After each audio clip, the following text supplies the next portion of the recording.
स्वागत है दोस्तों। क्या आपने कभी ऐसे किसी पेड़ के बारे में सुना है जहां रात होते ही मृत आत्माएं जाग उठती हैं, जहां गहरे अंधेरे में आज भी खड़ाओं की आवाज गूंजती है? आज मैं आपको सुनाने जा रहा हूं एक ब्रह्म दैत्य की भयावह कहानी, जो मौत के बाद भी श्मशान छोड़कर नहीं जा सका। इसलिए कहानी को आखिर तक जरूर देखिए। और अगर आपको ऐसी डरावनी कहानियां पसंद हैं तो हमारे चैनल को सब्सक्राइब करके हमारा साथ जरूर दीजिए। ब्रह्म दैत्य, श्मशान के बरगद का अभिशाप। रात लगभग 12 बजे की थी। गांव के हर घर की बत्तियां बुझ चुकी थीं। सिर्फ दूर श्मशान के पास खड़े उस पुराने बरगद के नीचे अजीब सी धुंध जमा थी। लोग कहते थे उस पेड़ पर एक ब्रह्म दैत्य रहता है। वो कभी गांव का ही पुजारी था, बहुत ज्ञानी इंसान। लेकिन एक अमावस्या की रात किसी ने उसके साथ विश्वासघात किया और उसे मारकर श्मशान के पास फेंक दिया। तब से उसकी आत्मा को कभी शांति नहीं मिली। गांव में रात के बाद कोई भी उस रास्ते से नहीं गुजरता था। लेकिन अरिजीत इन बातों पर विश्वास नहीं करता था। वो शहर से अपने दादाजी के घर घूमने आया था। भूतों की कहानियां सुनकर वो सिर्फ हंसता था। उस रात दोस्तों के सामने अपनी हिम्मत दिखाने के लिए वो अकेला ही श्मशान की तरफ निकल पड़ा। हवा बहुत अजीब तरह से ठंडी थी।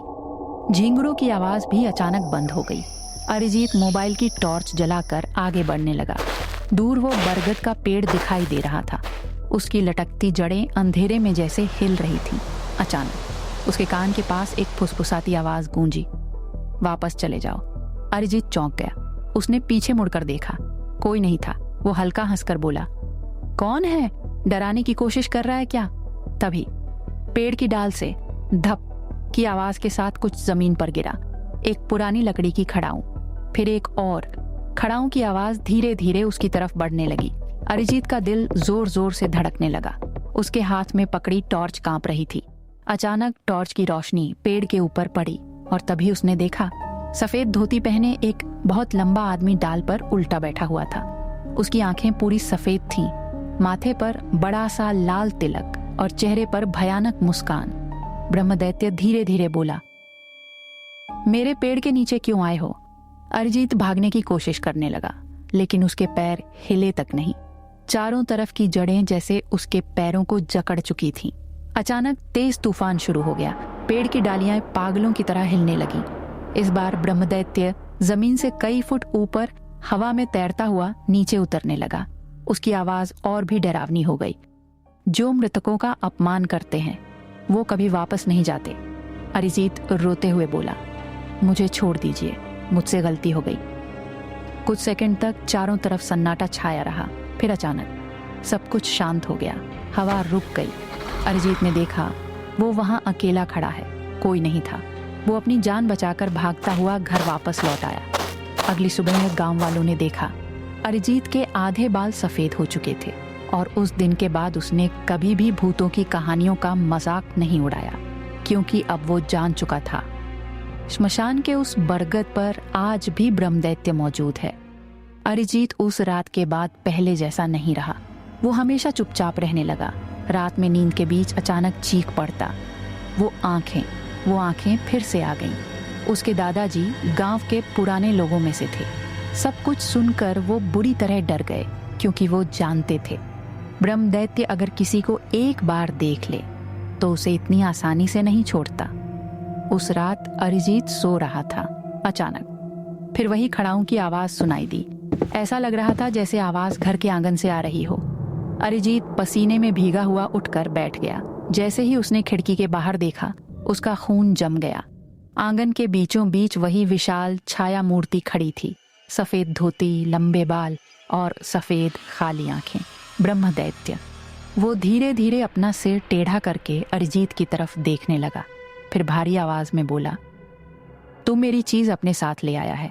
अचानक अरिजीत को याद आया, उस रात डर के मारे भागते वक्त वो गलती से श्मशान से एक पुरानी खड़ाऊं अपने बैग में डाल लाया था।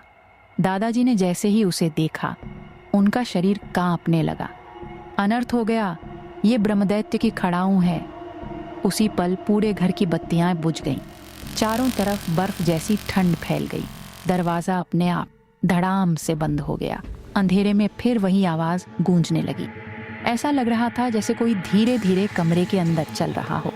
अरिजीत कांपते हुए मोबाइल की फ्लैशलाइट जलाने लगा और तभी कमरे के कोने में छत से उल्टा लटका हुआ ब्रह्म दैत्य दिखाई दिया। उसकी लंबी जीभ नीचे लटक रही थी, आंखें आग की तरह जल रही थीं। वो फुसफुसाकर बोला, मेरी खड़ाऊं वापस कर दे। अरिजीत चीख पड़ा और खड़ाऊं को जमीन पर फेंक दिया। उसी क्षण कमरे की हर चीज कांपने लगी। आईना टूट गया, खिड़कियों के शीशे चटक कर बिखर गए। फिर ब्रह्मदैत्य धीरे धीरे नीचे उतरने लगा। ठीक तभी दादाजी ने गंगा जल छिड़कते हुए मंत्र पढ़ना शुरू कर दिया। हवा की आवाज और भी तेज हो गई। ब्रह्मदैत्य भयानक गर्जना करने लगा, लेकिन कुछ ही पलों बाद वो अचानक धुएं की तरह गायब हो गया। सब कुछ शांत, सिर्फ जमीन पर पड़ी थी वो पुरानी खड़ाऊं।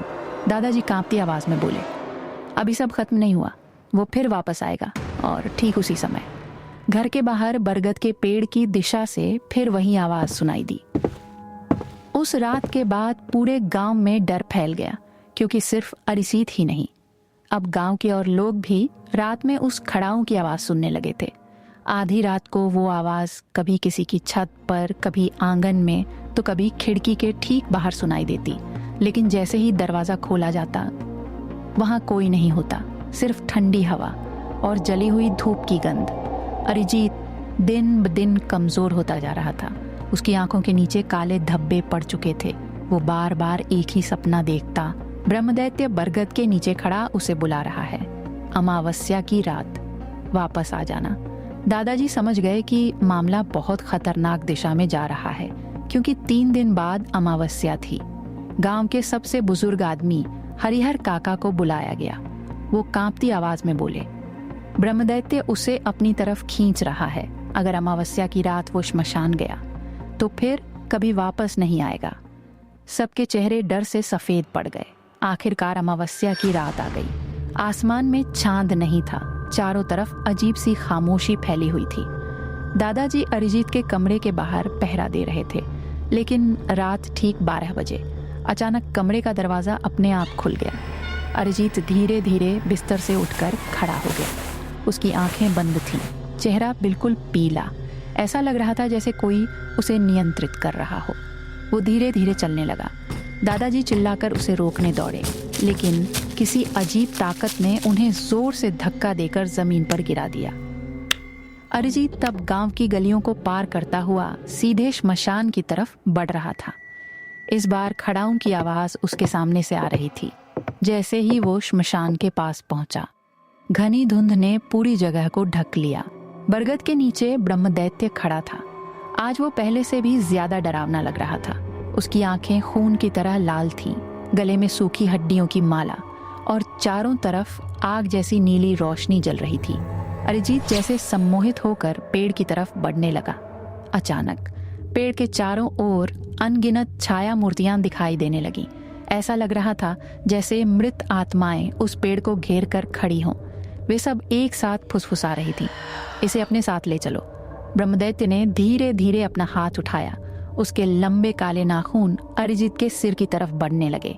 ठीक उसी समय दूर से दादाजी की चीख सुनाई दी, उसकी तरफ मत देख अरिजीत। अरिजीत ने अचानक अपनी आंखें खोल दी और सामने जो उसने देखा, उसे देखकर उसका गला सूख गया।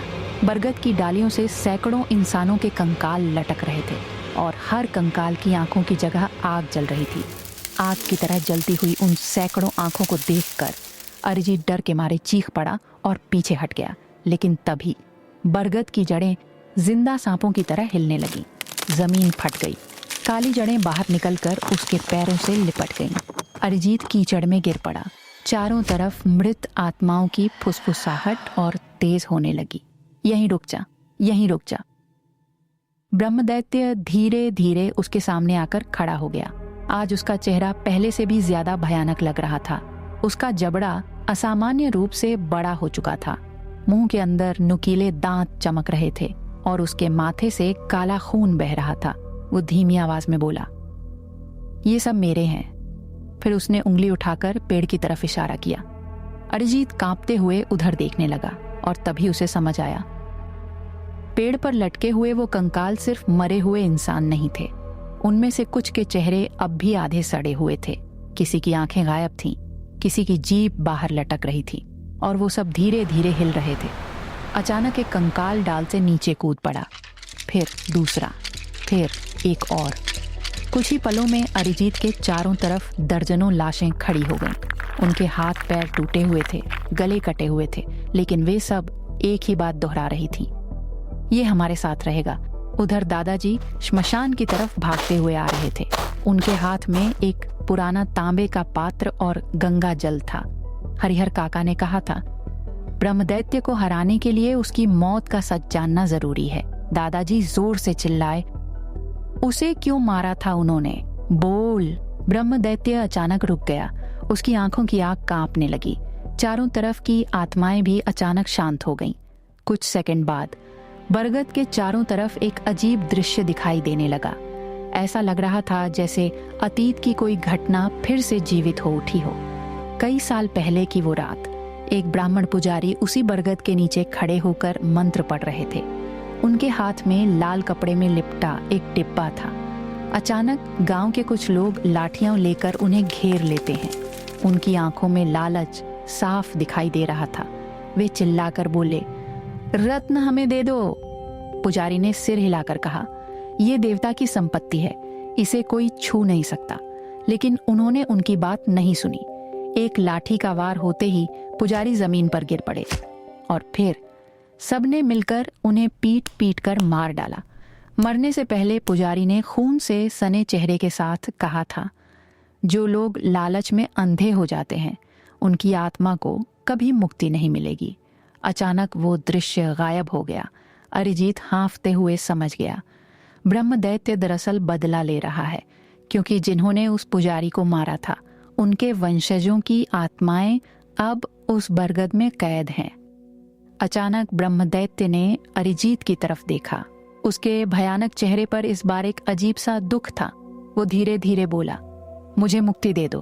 और तभी बरगद के ऊपर लटके सारे कंकाल एक साथ भयानक चीख में चिल्ला उठे। ना! चारों तरफ उस भयानक चीख से धरती कांप उठी। बरगद की डालियां तूफान की तरह हिलने लगी। पेड़ पर लटके सैकड़ों कंकाल एक साथ तड़पने लगे।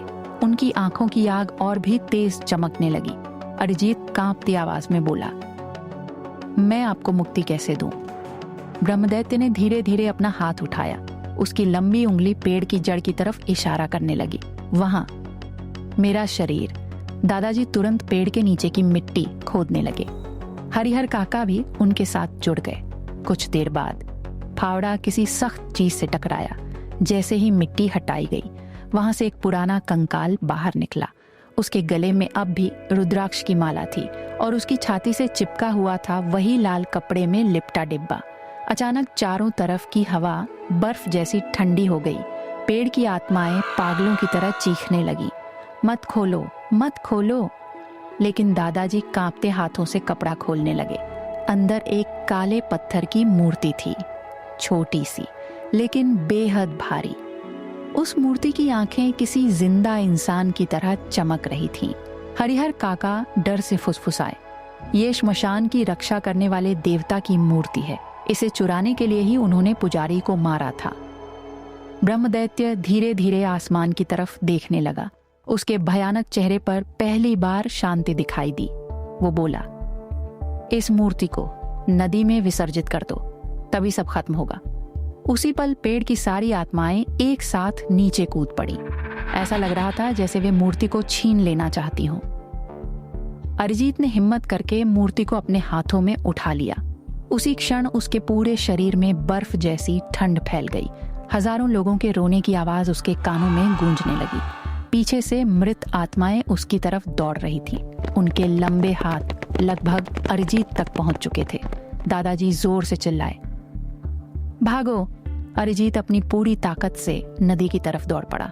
पीछे ब्रह्मदैत्य की खड़ाओं की आवाज गूंज रही थी, लेकिन इस बार वो आवाज डरावनी नहीं थी। ऐसा लग रहा था जैसे वो उन आत्माओं को रोकने की कोशिश कर रहा हो। नदी के पास पहुंचते ही अरिजीत ने आंखें बंद की और मूर्ति को पानी में फेंक दिया। छपाक! अगले ही पल पूरे आसमान में भयंकर बिजली कड़क उठी। बरगद की तरफ से एक डरावनी गर्जना सुनाई दी और फिर सब कुछ शांत हो गया। हवा रुक गई, झींगुरों की आवाज फिर से सुनाई देने लगी। दूर श्मशान की तरफ देखकर अरिजीत ने देखा, वो बरगद का पेड़ धीरे धीरे काली राख बनकर टूट रहा है और उसके सामने वही पुजारी खड़े हैं। लेकिन अब वो डरावने नहीं थे, चेहरे पर शांति थी, आंखों में कृतज्ञता। उन्होंने हल्की सी मुस्कान दी, फिर धीरे धीरे धुंध में गायब हो गए। अगली सुबह जब गांव वाले वहां पहुंचे तो श्मशान का वो पुराना बरगद का पेड़ गायब था। लेकिन आज भी गहरी रात में कभी कभी नदी की तरफ से एक अजीब आवाज सुनाई देती है। आज भी अमावस्या की रात अगर कोई उस नदी के किनारे से गुजरता है तो दूर से एक आवाज सुनाई देती है, खड़ाऊं की आवाज। और उसके बाद कोई भी पीछे मुड़कर देखने की हिम्मत नहीं करता। तो क्या आप सच में मानते हैं कि ब्रह्मदैत्य वास्तव में था, या फिर आज भी वो अंधेरे में किसी का इंतजार कर रहा है? कमेंट में जरूर बताइए। और ऐसी ही और भी डरावनी कहानियां सुनने के लिए हमारे चैनल को सब्सक्राइब करना मत भूलिए।